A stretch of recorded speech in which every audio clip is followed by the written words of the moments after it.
Motorcycle culture is vastly different in America compared to many other parts of the world. Compared to the safety-conscious riders in Europe or the economical and utilitarian riders in India or Vietnam, we American riders ride for pleasure. And the American mind has a chemical reward system that is unique to our culture and our environment. Inundated with an excess of stimuli from day one, an American motorcyclist is programmed to be attracted to speed and power. When that conditional dopamine transaction is paired with a masculine urge to cheat death in order to earn the respect of the alpha males in our society, we're left with a riding culture that views 600cc sport bikes as beginner bikes and $30,000 Harley-Davidsons as sensible purchases, not to mention the fast and loose regulations that govern American motorcycle licensure. When all these factors are mixed up alongside global politics, manufacturing costs, and import tariffs, certain motorcycles just aren't made available to us big-headed American gluttons. So without further ado, let's take a look at 7 motorcycles we wish we got in the USA. Today's video is sponsored by our friends over at ASV Inventions. Let's get into it. The first bike we need to talk about is the Honda CBR 250RR. This motorcycle is the smallest bike from Honda to be adorned with the coveted RR notation,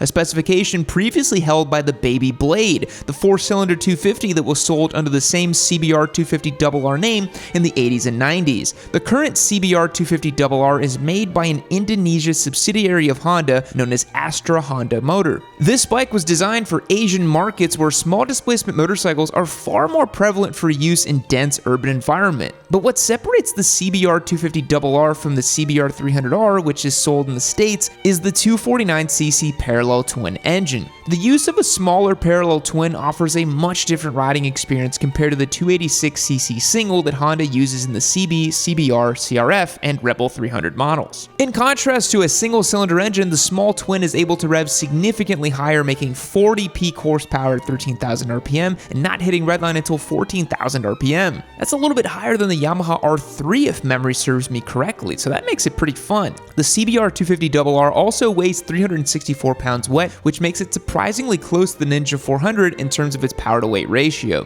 The CBR 250RR has been used as a platform for multiple Asian racing competitions, including Malaysian Superbike, the Indonesian Indo Speed Race Series, and the Asian Road Racing Championship. This motorcycle has been in production since 2017, but received a substantial update in 2020 with extensive engine improvements. It's a small bike that's gotten the care and attention of a larger bike, using a Showa fork and Nissin brake calipers. The CBR 250RR even comes equipped with a quick shifter as standard in Indonesian markets, and it's sold as an available option in many other Asian markets where this motorcycle is sold. It's never totally accurate determining pricing in USD for international motorcycles, but it looks like the CBR 250R goes from an equivalent price of just shy of $7,000. Now, the next bike on the list I really want to talk about because I really wish we had this one here because I think it'd be a great seller. It's the Yamaha Tracer 7 GT. We all love the MT-07. It's a motorcycle that's become ubiquitous in the middleweight 650 twin class, ultimately being distilled down into various other models, including the XSR 700, R7, and Tenere 700, all amazing motorcycles. But one variation that has eluded American markets is the Tracer 7 GT. Here we have the Tracer 9, which uses the MT-09 platform as a foundation for a sport touring outfit. And while the Tracer 9 would likely satisfy the needs of many sport touring dads in the States, the Tracer 7 GT would likely prove more approachable and accessible for newer riders or those with a tighter budget. The Tracer 7 GT uses the lovable CP2 engine from the MT-07, which makes 74 horsepower and 50 foot-pounds of torque. This bike is suited for touring duty with hard luggage, a front fairing, and a windscreen. The suspension is rebound and preload adjustable in both the front and rear, which will be useful in the ability to dial in the settings when making changes for carrying heavy luggage or an additional passenger. The Tracer 7 GT also comes with a 5-inch TFT display and an improved touring seat for improved butt comfort on longer rides. The Tracer 7 GT costs £9,700 in the UK, so it costs about £3,400 less than the Tracer 9 GT.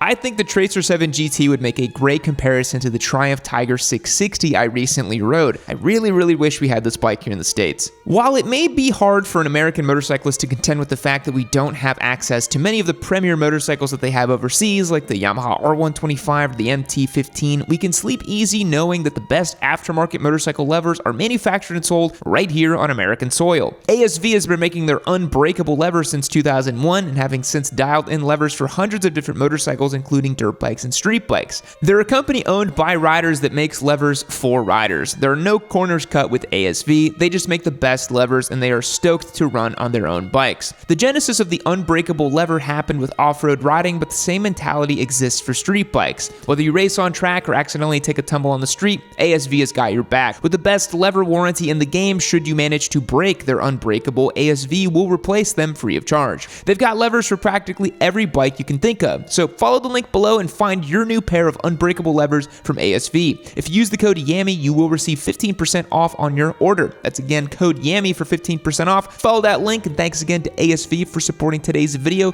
Now let's talk about a couple bikes that we didn't get in the US. Another motorcycle from Honda that has consistently managed to elude American riders is the CB1300 Super 4. Prior to the CB1300, there was the CB1000, which was only sold in states a few years in the mid-90s. And that's a little bit different than the CB1000R. It's not the same bike. These bikes are the modern interpretation of a UJM from the 70s or 80s, the standard upright riding position, a tubular frame, and an inline-4 engine. The CB1300 uses a 1284cc liquid-cooled 4-cylinder that makes 114 horsepower and 86 foot-pounds of torque. This big engine provides an ample spread of torque across the rev range. Being a somewhat archaic engine design, you can't expect it to rev to the moon or bust dank nooners at 186 miles an hour. But for the right rider that wants classic UJM style with modern reliability and Honda build quality, the CB1300 will not disappoint. You can think of this bike kind of like Triumph's modern retro bikes. It's sort of like an homage back to their old UJM bikes in the same way that Triumph makes a new modern Bonneville. This bike was released in a 30th anniversary edition in 2023 featuring upgraded components like Olin suspension and Brembo brakes. These old cool 4-cylinder machines bring a cool vintage flavor to the neo-retro market that seems to consistently prioritize parallel twin engines. The CB1300 Super 4 has been in production since 1998, and since then, countless riders have enjoyed its simple design and throwback style. And those 86 Torgos probably don't disappoint either. Again, it's hard to find accurate pricing for non-US models. It's like I need a VPN or something to hack international sites. It looks like the 2023 CB1300 costs 1.5 million yen in Japan, so like 11 grand USD. I don't know, you'll never see one stateside anyway, so what does it matter? Speaking of Honda Super 4, another cool motorcycle that's sold internationally is the Honda CB400 Super 4. This bike is a true throwback to the 70s when Honda made countless small displacement 4-cylinder motorcycles in the classic UJM style. The CB400 Super 4 has been in production since 1992. It uses a 399cc liquid-cooled inline-4 that makes about 55 horsepower and 29 foot-pounds of torque.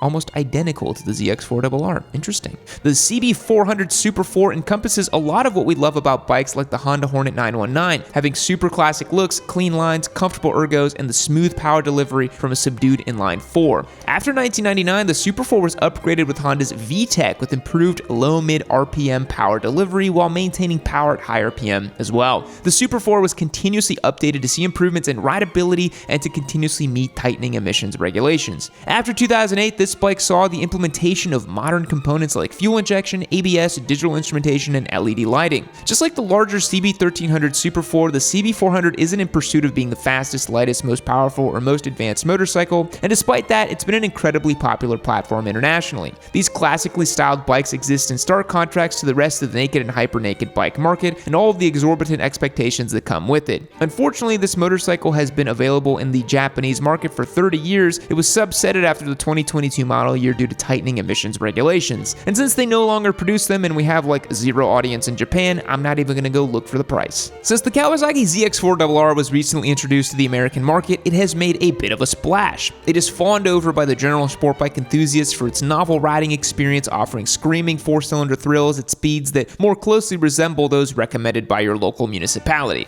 It is simultaneously panned by the torquey twin Twinks and 200 horsepower Chads for its gutless low end and the way modern power band was neutered on models sold in the US, but regardless of its reception by the modern rider, it is still using the small bore 4 archetype that's been used by the Big Four since the 80s. These screaming little 4-bangers have always had an impact on sport bike enthusiasts, especially in markets where small displacements are the norm. Before the ZX4RR was sold in the States, the ZX25R has been screaming in the face of leader bikes in Japan since 2020. The ZX25R uses a 249cc inline 4 engine that makes 44 horsepower and 16 little tiny foot-pounds of torque. 16 foot-pounds of torque, my god. It's the same amount of horsepower as a Ninja 400 while using 150 fewer cubes. And while a Ninja 400 might be arguably more pleasant to ride on the street with quite a bit more power on tap, a Ninja 400 doesn't rev to 17,000 RPM. The ZX25R might be objectively one of the worst motorcycles to daily ride, but it's also undoubtedly a motorcycle that countless track day junkies or sport bike enthusiasts would enjoy immensely. In terms of maximalist motorcycles from Yamaha, most would consider the VMAX to be the Team Blue's greatest accomplishment, but blinded by the pursuit of power, many are missing the greatest max from Yamaha's international offering list,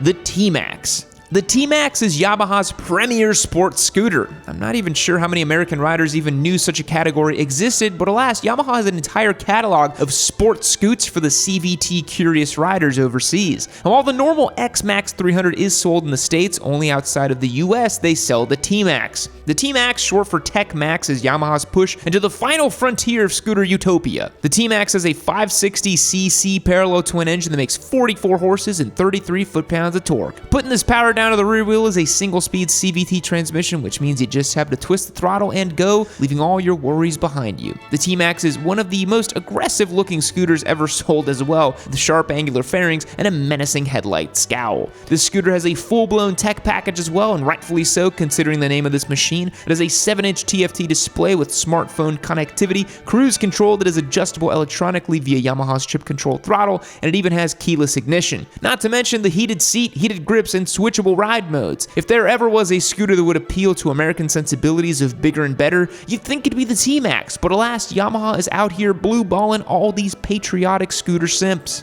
There are countless Chinese motorcycles sold overseas, and not just in Asia. Europe has a huge amount of riders who ride small displacement Chinese motorcycles as their main form of transportation. They may not have the flash, pizzazz, or brand recognition of a Japanese motorcycle, they seem to hold some appeal though, and since CF Moto is getting tons of praise from American riders in the States, maybe there is room for another company to offer up some incredibly affordable bikes for broke American youngsters. SINNIS touts themselves as being one of Europe's most popular motorcycle brands, but also anybody can just say anything on a website, so who knows whether it's true or not. SINNIS either has a massive marketing budget or they can afford to pay dozens of reputable sources to advocate for their bikes, or they may not suck entirely. Most bikes from SINNIS are 125cc, and there frankly is no reason anyone in the US needs a 125cc bike unless they specifically want a mini bike like a Grom or a Z125. But SINNIS does make the Terrain 380, a scaled-down Chinese adventure bike. Newer, younger riders in the States are going nuts for affordable bikes like the ones from CF Moto, and motorcycle manufacturers keep investing a lot of energy into developing small displacement, less expensive motorcycles to get new customers into the sport.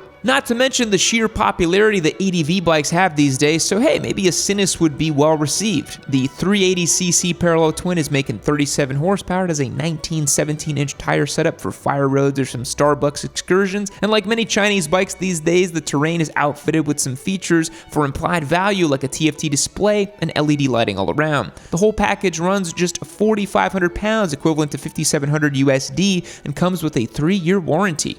Which of these bikes do you wish we had here in the States, or are you just missing on all the 125cc fully fared sport bikes that Euro boys are cursed to ride for eternity? Let me know down below, take a second to subscribe if you enjoyed this video, and I will catch you in the next one. Fact: there are more possible iterations of a game of chess than are atoms in the observable universe. The complexity of chess's branching possibilities showcases the vastness of this seemingly simple game and the immense potential for strategic variation. Goodbye. Keep watching.